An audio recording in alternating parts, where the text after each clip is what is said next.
the channel stays, cost structure, revenue stream stays, all right. But there are a few things that have changed on the infrastructure side, right? Because as a startup, you're not really looking at the infrastructure factors. So it's a very problem and solution based approach.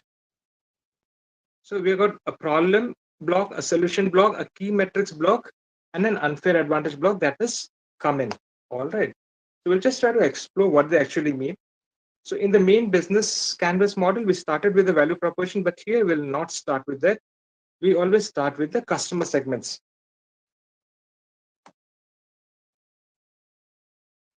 So let's take an example. All right. So let me take an example which is very close to my heart. Okay, I'll talk about Furlenco. So Furlenco is a furniture rental company. All right. So it used to be the largest. It was the first in India. So when we started Furlenco, we were very clear about what do we serve, right? We have this big vision and all, right? That we want everybody to rent furniture. So we are something like an Uber for furniture, all right? Where people don't own furniture, but they rather rent it. So it's a platform where you can come and rent furniture. In a way, it's furniture is like a lifestyle, and you don't have to own it. Just like the way you do with Uber or Ola, all right, and like Rapido. Hmm? So what we have to do is we have to define the customer segments that who are we trying to serve there, right? So so it's very good to say that okay, we're going to target everybody in the market, right? We're going to target everybody in Bangalore, everybody in India, right? But that's not unrealistic. That's not realistic, right? Uh, so anybody who tells you, right? So you'll find a lot of enthusiasts among ourselves also, right? So I mentor a lot of startups. So what do you say? I've developed an app and I'm going to target every smartphone user. And since it is Android, I'm going to target every Android smartphone user in India. All right.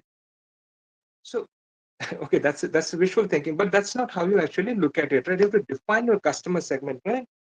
For example, if you've got an app which helps you look for house on rent, right? So let's give an example. So, for example, if it is Magic Breaks, or maybe even quicker for that matter, right? Your target segment is actually are the people who are actually looking for house and rent. So house owners are definitely not your target segment.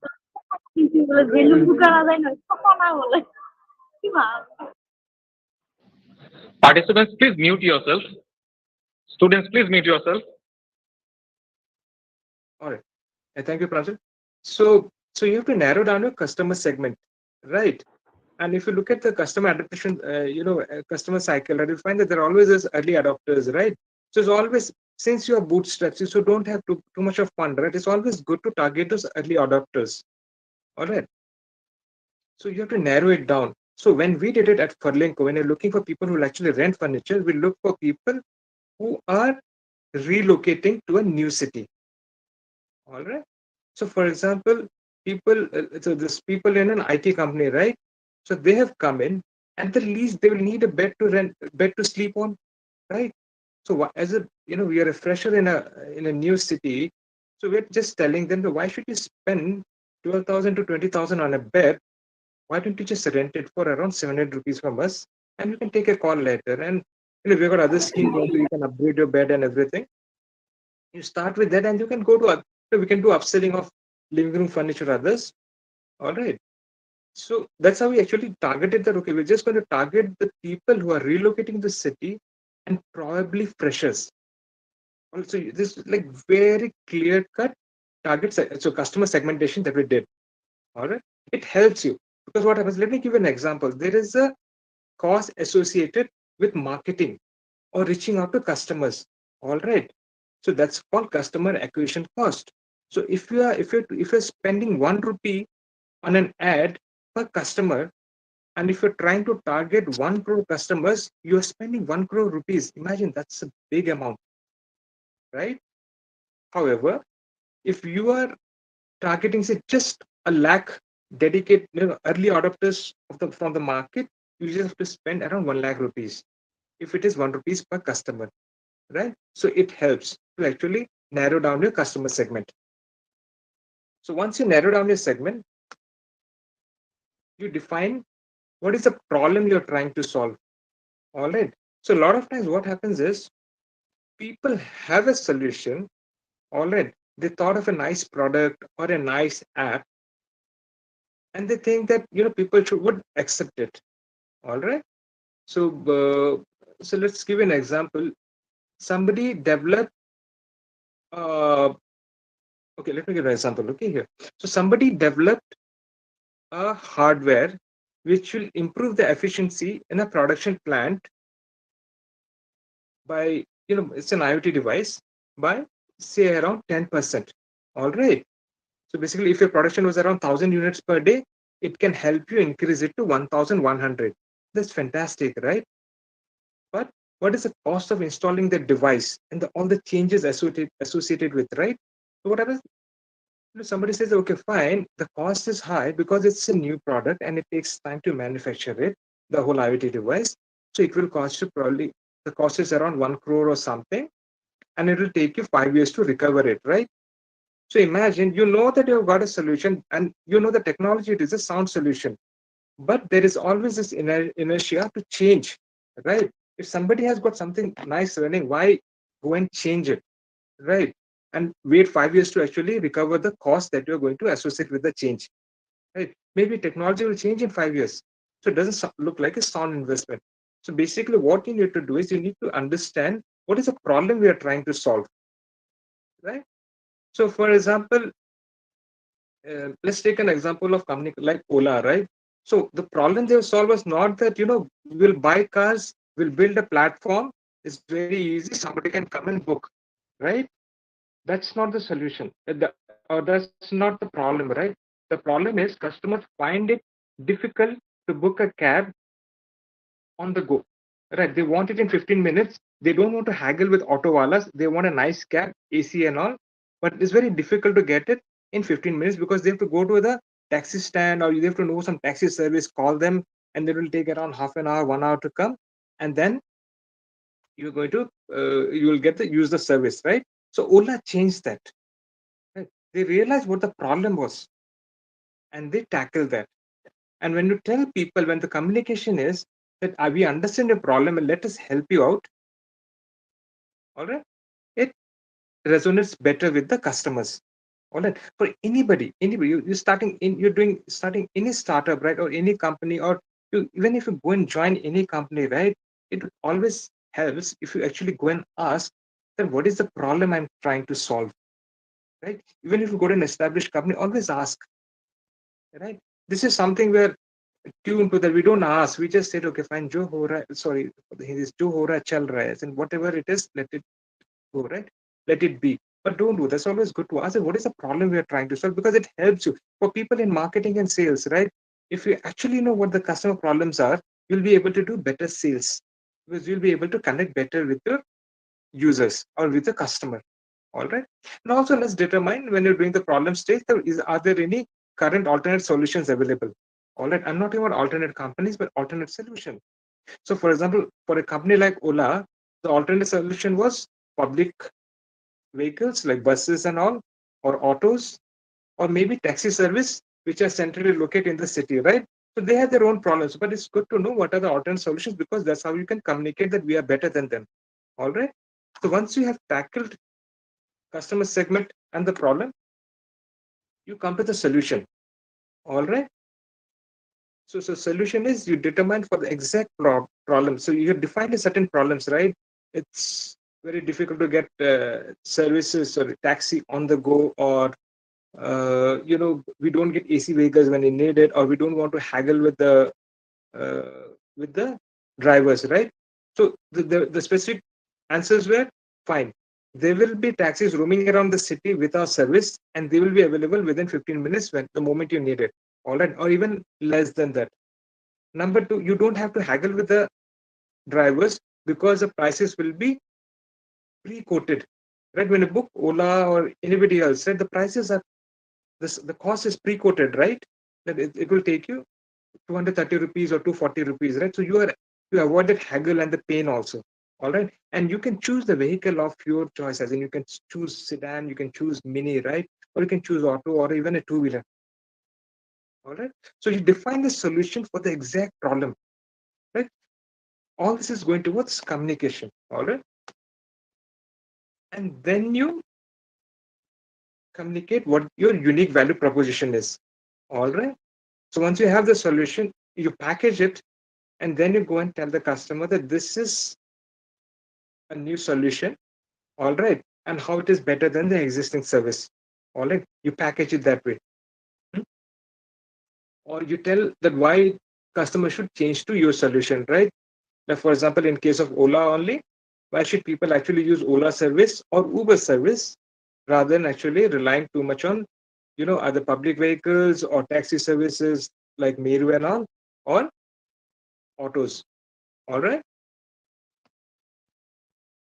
So once you have determined what the unique value proposition is, you go for channels. So channel is basically, it's a means from one end to the other, right? In this case, the channels that tell you what from what is the message that has to go from your company to the customer. All right. So in through a channel, as in we talk about how we are going to reach to the customers. All right. So earlier, in olden days, as in when we were kids, the common channels were either newspaper or those pamphlets, those flyers, or your what do you call that, TV ads, right? If you got too much money. All right. So those are, but nowadays with a lot of those, new channels, even social media channels, right? Like it's Instagram or your Facebook or even Google Ads. It's very easy to communicate. It's there. We're not. I'm not saying it's easy, but there are more options available to communicate with the audience, all right, or with the target customer. So once you do that, this is also about what are the channels. You have to define the channels to actually deliver the products. All right. So for example, in case of a lot of those apps, the app is the channel, right? Is the platform, it is the channel, right? The Ola app is the channel to actually communicate between drive. Sorry, it's the is the channel for communication between the driver and the user. All right. And of course, you need to use the same channel. When you build a channel with a customer, you don't need to lose it. You keep it on, and either to retain the customer or upsell. All right. Okay, I'll just pause here for a moment. Does anybody have any questions so far? Please feel free to ask. There are no stupid questions. All right. There could only, only be stupid answers, but there are no stupid questions. All right. So feel free to ask.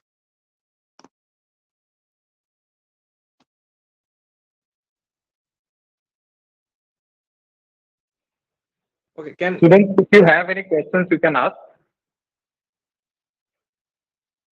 Okay, or Okay, I at don't least think we have questions, so we can. I think we can move. okay. All right. Okay. So once we have determined the channel, right? Once we know that how we're going to reach our customers, we have to determine how we're actually going to generate revenue. That is important. At the end of the day, that's what a business is for, right? To generating revenue, to generate wealth, right?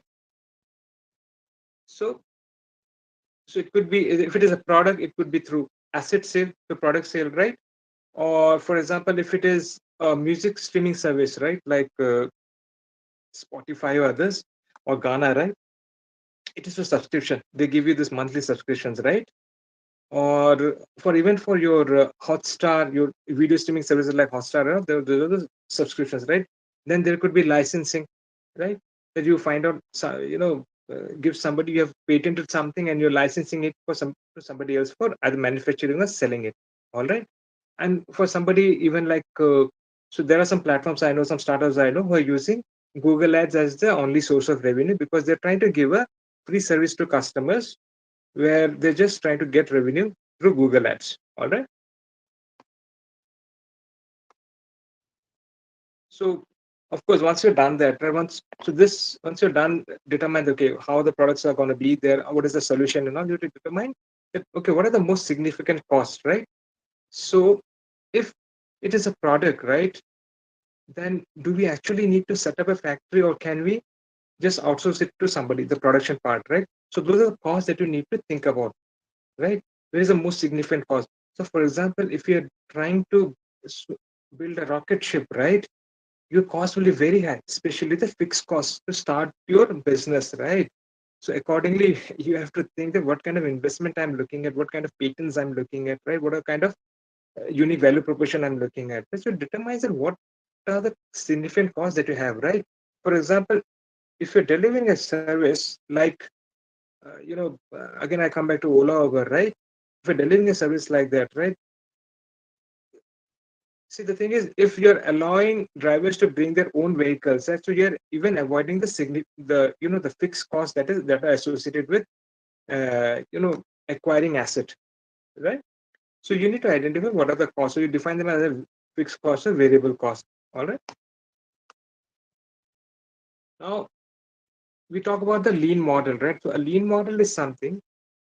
First of all, okay, there are a few things about lean model that we all need to know. So in lean model, we do not uh, write. Right. So if you put a lean model on in your office or at your home, right? If you draw that board, right, do not write it, especially not with a permanent marker.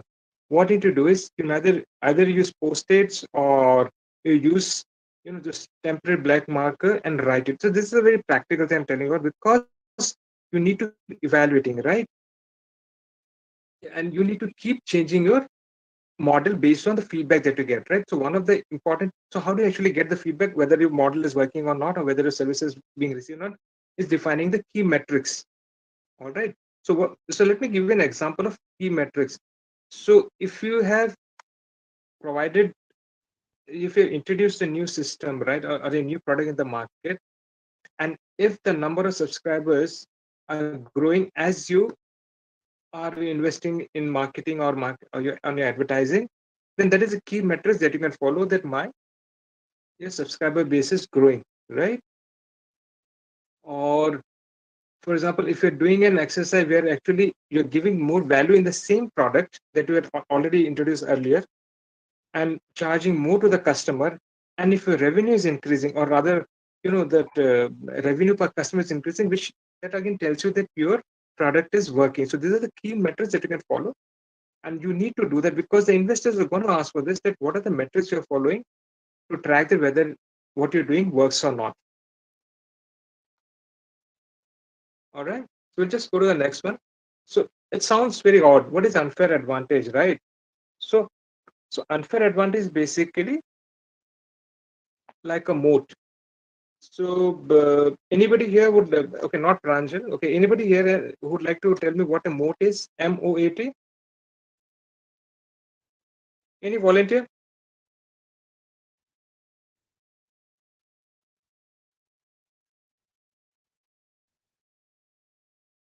Probably everybody shy here. So Anyone who heard about this term mode? You may have heard about this term. you don't have to, it's not a business word. Moat is not a business word. It's a general word. Moat, right? Think about castles in medieval England. Tell me what a moat is.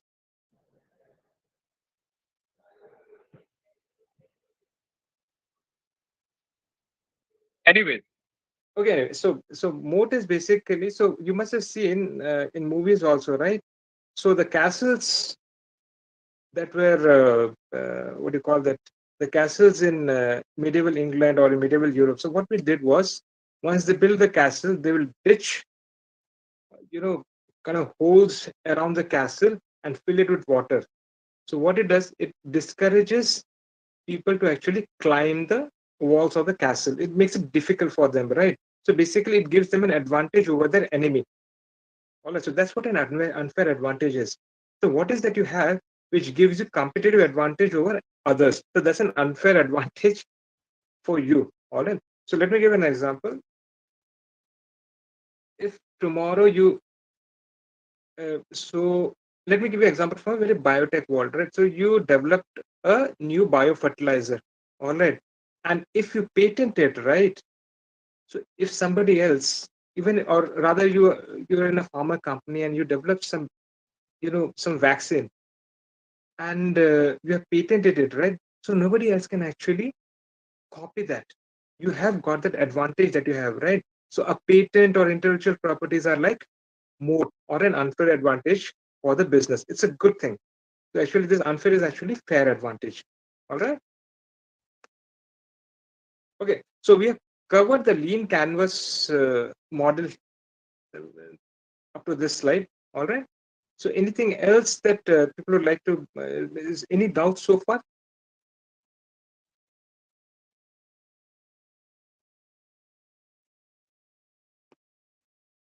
I guess not. All right.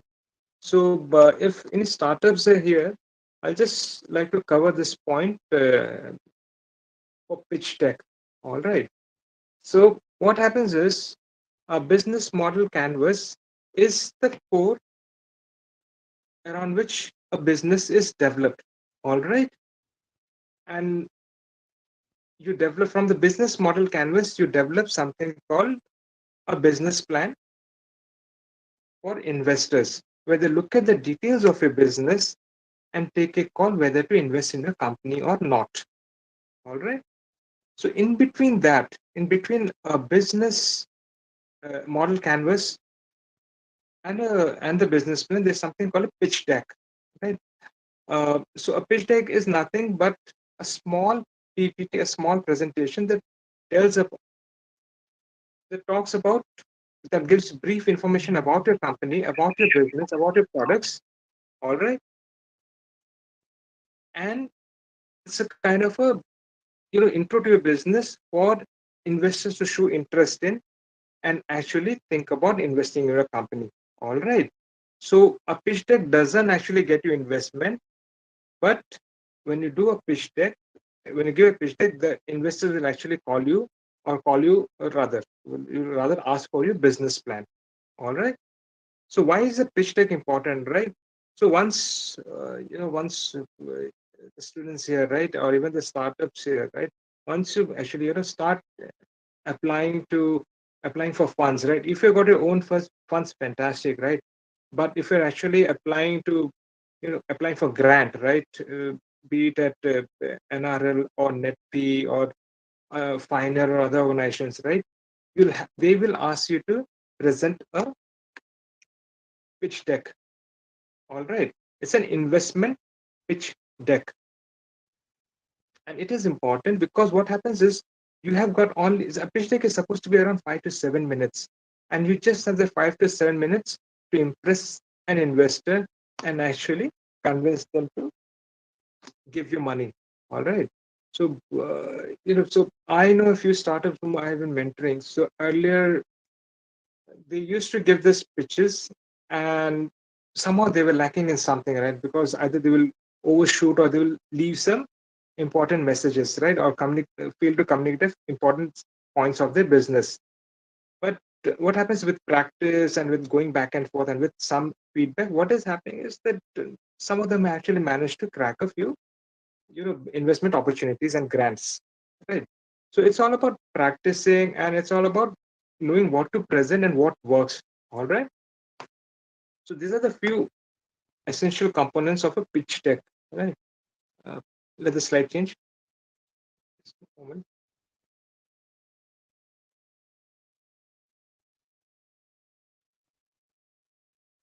Right.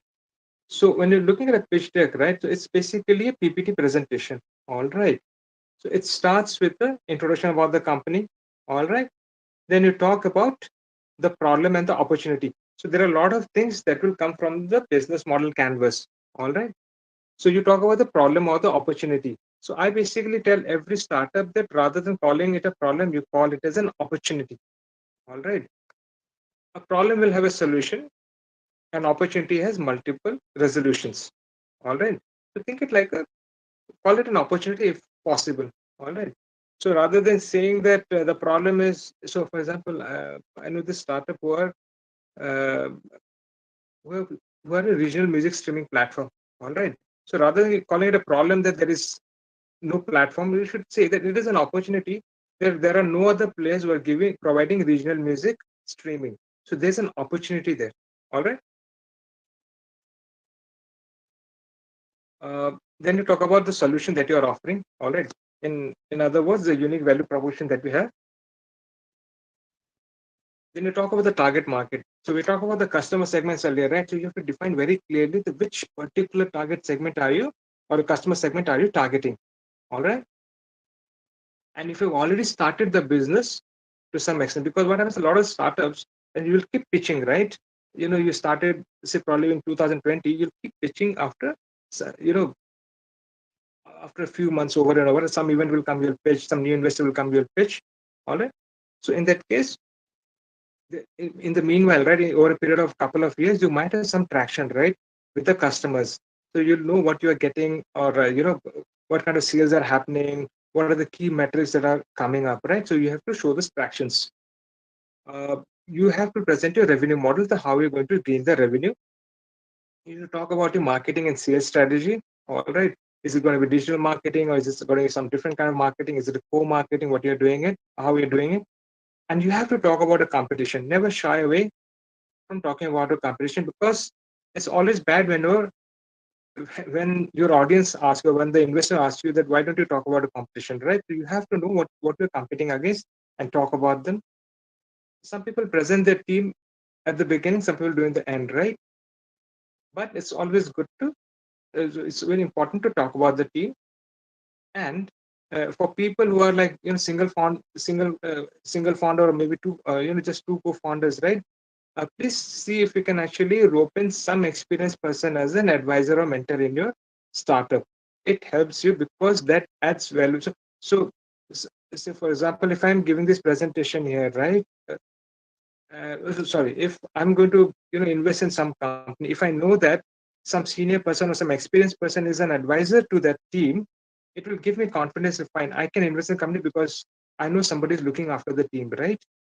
There's always this skepticism about people with no experience. Will they be able to manage the money or not, or do they have the maturity? So it helps if you've got somebody like some advisor mentor in your team. All right. It could even be some faculty of yours, or maybe some industry expert. And you talk about the financials, right? As in, how much are you burning, or is your company already making profit, and all those things? What are the operational costs? Things? And finally, you talk about what kind of investment you're looking at, how you're going to spend it. You're very clear about that. For this, say for example, for the next 6 months, we're going to invest in technology. So we need more money for technology, or rather, if we have got the technology, they say we're going to spend some money to get traction. We're going to spend some money in marketing. All right. It is very clear how we're going to need the funds, and how we're going to utilize it. And this is how the tips and tricks for making a good. Sorry, let this slide. Okay, for making a good pitch deck. Obviously, there are more points. I'm just highlighting a few points. All right. This helps even for students, right? It will also help you in your presentations, in your academic course, or anywhere else, right? Or even when you join a company and your boss says that, hey, why don't you, Pankaj, why don't you make a presentation for the team? So this actually helps, right? To make the slides more visual. So this is something we learn the hard way, as in, when we started at Furlenco, our presentations were, a lot of words. We used to talk about what we're doing, what kind of market we're targeting, and all those things. But what happened is I realized that no, it doesn't. Pictures talk more than words, right? A single image can actually convey a lot than 100 words, right? So we realize that it helps to make the slides more visual.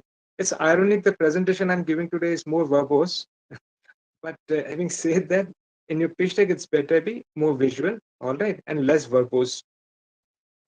Don't put a slide just for the heck of it, all right. It's not you're not going to be marked, as it's not that if you a 15 slide presentation is better than a 10 slide present. It's not, right. Keep it short. Avoid unnecessary slide. Just don't add for the heck of it. All right. Highlight the key target segment. All right. Provide key financial details, and there should be clarity about the roadmap and the funds required. All right. So you need to take care of this aspects. All right. So that's it. I've covered about pitch decks and the lean canvas model. All right. I'll be more than happy to answer any queries that a team might have.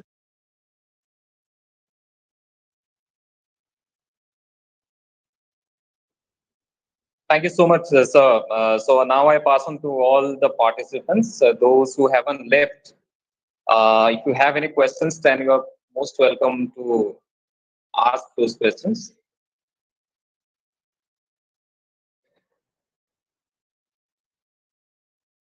You have any questions? Any questions related to business, related to business model canvas, or how to prepare a pitch deck? Please ask. It's perfectly all right. As in, if you got any basic question about Any any query. company that you know, any company that you know, as in we can even take up some political, sorry, political party as an example. It's all right. Everybody follows this model because at the end of the day, everything is a business. All right. Exactly, exactly.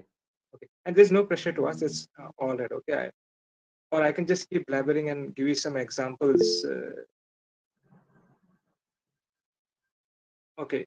Bima, Bimal had a query. Biman, sorry, you had a query, right? Can you just speak out?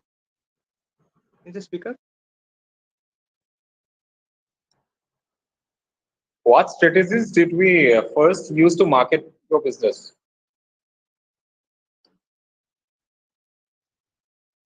What strategies did we market business, right? So obviously, the the most important connect is to know that know what you are offering to the market. All right. So when you say that, okay, what is the problem you are trying to, what is the problem statement that you're, or what is the need that you're trying to cater to? All right. So once you have that, you accordingly build the solution and build the unique value proposition and then reach out to the target segment. All right. And the way you reach it is either through, through digital media or anything, right? And what you do is you build this small micro strategies. You wanted to know a strategy, you build this small micro strategies that, okay, fine. What I'm going to do is I'm going to target this 500 customers in with a particular psychographics, with a particular, ad. So what we used to do is we used to have those landing pages that will put an ad, have those landing pages, have people come and then measure whether they convert or not, right? So with a particular ad, we know that it's going to target a certain. So there are demographics and there are psychographics. All the demographics are basically your age, your income, your gender, all those points, right?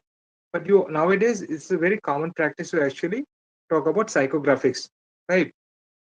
For example, in the travel industry, we talk about your what do you call this solo travelers or adventure travelers, right? Experience seekers. So there are different kinds of categories that we have, right? So we do those targeted ads, and then we have those targeted ads, and then we actually try to figure out that, okay, how they are working, whether this strategy to target these customers are working or not, right? If that doesn't work, we try something else. So that's the advantage of a lean canvas model, that it's very agile. With a startup, there is no simple answer on the street answer, right? There are always multiple options to actually, or multiple ways of actually tackling a problem. All right. Does that answer, Biman? Yes, sir. Does it answer your query, or was I just going on a different tangent? Okay, sir. I understand. Feel free to ask. Perfectly all right. You are the first person who's asking something. I'm more than happy to answer. Actually, sir, I am traveling, so hard to speak at that time. Hey, Pranjal, if somebody actually wants to connect with you offline, I've shared my email ID. I'll be more than happy to answer any queries. Sure, sure, sure. বিমান তুমি কিবা সুধিব বিচাৰিলে সুধিব পাৰা ছাৰক। হয় sir, মই এতিয়া মানে অলপ ট্ৰেভেলিঙত আছিলোঁ, সেইটো কাৰণে অলপ প্ৰব্লেম হৈছে মোৰ সুধিবলৈ। ওকে ওকে শুনিব পৰা নাই নেকি? ছাৰ আচ্ছা, মানে মই কি কৈছো সেইটো বুজি নাই পোৱা ন। মই বেছিকৈ জানিব বিচাৰিছো যে মই তুমি যিটো সুধিছিলা তাৰ এনচাৰটো দিব পাৰিছো নে নাই। যদি লাগিছে মই কিবা বেলেগে কথা কৈ আছো, তুমি পাছতো সুধিব পাৰা। প্ৰাঞ্জল ছাৰক সুধি ল'বা যে কেনেকে কানেক্ট মোৰ ইমেইল আইডিটো এনেও দি থৈছো। আই উইল মোৰ দেন হেপী টু এনচাৰ ইউৰ কুৱেৰি। ঠিক আছে বা আৰু যদি কিবা হেল্পফুল লাগে, যদি তোমালোকে কিবা এটা কৰি আছা অলৰেডি, তাত কিবা এটা হেল্প লাগে, মই তোমালোকক হেল্প কৰি দিব পাৰিম।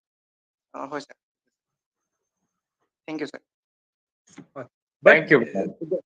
but the gist of the whole presentation is that it is supposed to be lean. So when you say lean, it's basically agile, right? So you think of a problem, or sorry, you target a customer, identify what the problems are, you quickly do a solution and a prototyping and present it. All right. With startups, never go for I'm going to give the perfect solution to the customer. It doesn't happen. All right. Because the moment you do that, you're going to burn a lot of cash and lose a lot of time. All right. So that's one of the things. So I've seen so many startups that started with us with in our building, and then somehow they fizzled out after some time, right? Obviously funding is important. Funding helps you, but when besides that, right, if you lose track of what you're doing, right, if you go for the perfect solution, it doesn't happen, right? We've seen big players fall, right, who went for the perfect thing and didn't happen. Look at what happened to Snapdeal, right? Look at what happened to Urban Ladder was a big company. When we started, they started 4 months after us, after Furlenco, and without selling a single furniture, they got a funding of $6 million on their IIT-IM pedigree. All right, from their alumnus network. But they did a few mistakes. Their customer acquisition cost used to be 30,000 rupees for a single customer. Imagine. So they went wrong somewhere. Obviously, they survived for a long duration, but you have to. If you're agile, right, you learn from your mistakes and do the course correction, right? That's the flexibility of being in a startup, right? So we should utilize that, being flexible and actually do a course correction as early as possible.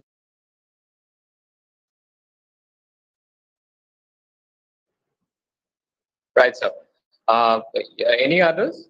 Any other questions? Anyone has? Uh, yes, Pranjal, I have one more question for Pankaj sir. Right, Okay. right. Yeah. Okay. Yeah. Yeah. Uh, Hi, Pankaj sir. This is Diban here from Study Table. So Yes, I sir. had a question that you said that there are some startups who are like they're generating revenue from the Google Ads rather than going it on the field market. So, sir, actually, we are an tech company. So, sir, if you can like help us a bit explain about like how to generate revenues from the Google Ads directly. So, like it will be like a Oh, no, helpful no, thing for sorry. us. No, actually, I went wrong. They're not Google ads, but rather Okay. ads one. Just ads. All Okay. right. Okay. Just Okay. ads. Just ads. Right. So the thing is, what happens is they work on the model that so the companies like Facebook and all, right? They never went for revenue Okay. earlier, Right. right? They went for Right. subscribers. Right. So when somebody knows Subscribers. that this platform has got so many subscribers, right? Why not Yeah. place some ad there to actually, probably get some traffic towards our company? Right. So I did Right. Right. this by mentoring this startup based out of Kerala. Okay, so Hmm. they are a platform that's providing a lot of information to citizens. But what they've done is that they actually want to become a marketplace for information exchange. All right, Okay. like Okay. Quora, but better than them, Okay. as in more dedicated answers and no junk, no spam. Okay.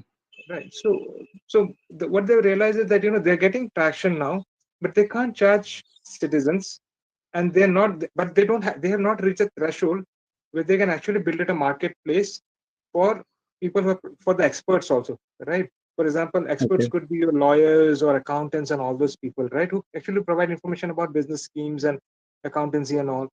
So what they're doing is they're running ads there, right? So they're going to a certain agency saying that, okay, fine, if you want to run your ads, you can use our platform. All right. They're actually going to government only, certain departments, which in turn is actually giving the advantage of, not, what do you call this?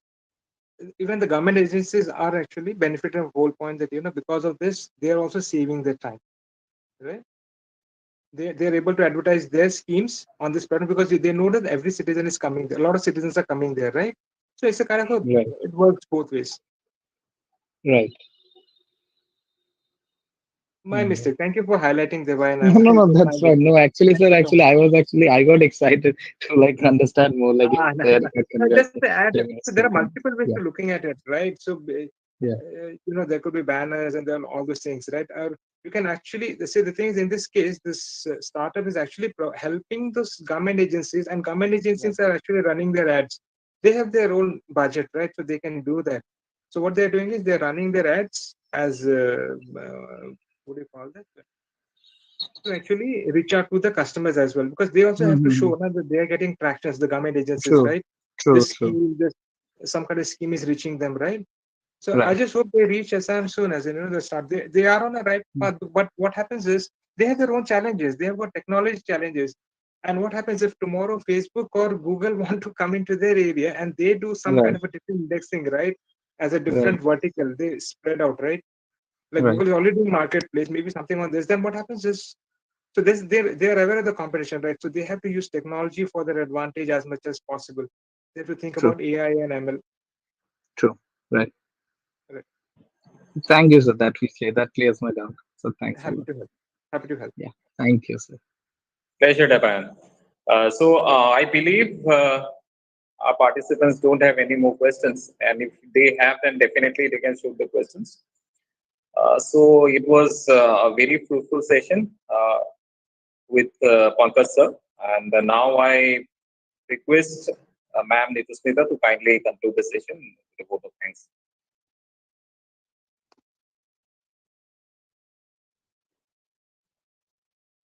Ma'am, are you there? I think she had joined and she must be on mute. But anyway, Pranjal, as in, so as in, I'm sorry about the session today. What I would have wanted was to take a few examples from Assam, which people could have connected to, right?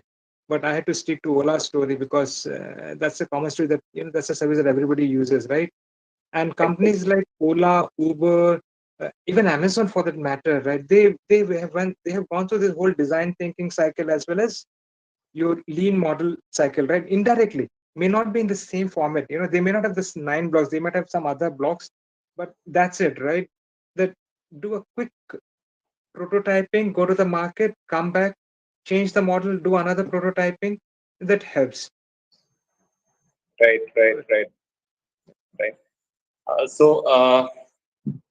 Actually, we do have some startups which are doing well in Assam. Actually, not many, and the culture is slightly and gradually building up in the Northeast. It was not there, in fact, 6 to 7 years before.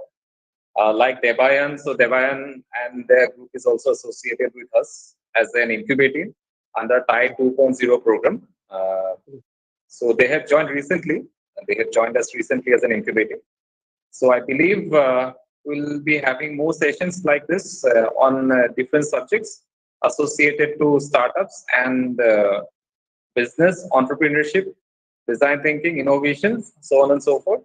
And we'll be looking forward to have you again, sir. And it was beautiful and it was wonderful to have you. Thank you very much. And thank you all the participants and the students to join for having Thank joined. you, everyone. Thank you, everyone, and best wishes to everyone. And Devan, you too. All right. Hope it goes wonderfully with Downtown University's Incubation Center. All right. Happy to be associated. Yes, sir. Thank you so much. Definitely. Thank you, sir. Thank you. Pleasure. Pleasure. Okay. Bye bye.